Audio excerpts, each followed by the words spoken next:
Meanwhile, the Media Foundation for West Africa has condemned recent attacks on journalists in the country and called on the leadership of the New Patriotic Party to bring to book its members who carried out the attacks.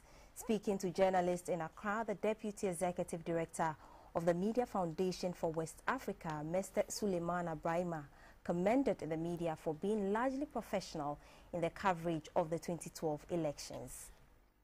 The Media Foundation for West Africa is a non-governmental media rights advocacy organization with a special focus on the conduct of the media in the West African sub-region. After monitoring the work of the media in the 2012 presidential and parliamentary elections, the MFWA has presented its assessment of the media to the public.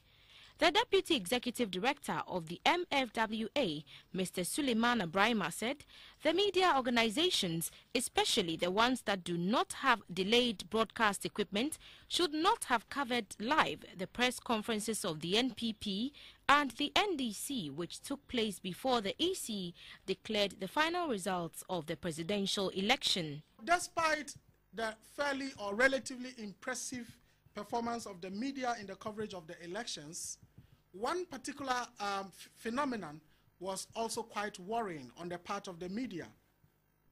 And this was the issue of live coverage of press conferences, series of press conferences, and live interviews with political activists, especially with the leadership of the two main political parties.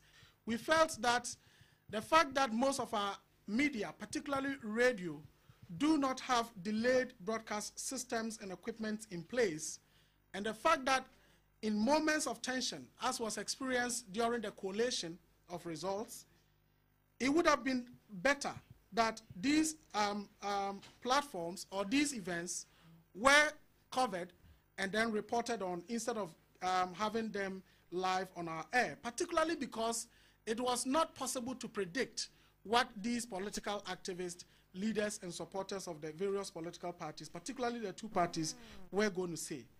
He decried recent attacks on some journalists by members of the New Patriotic Party. While media organizations and journalists were discharging their duties in the midst of the elections, sections of them and journalists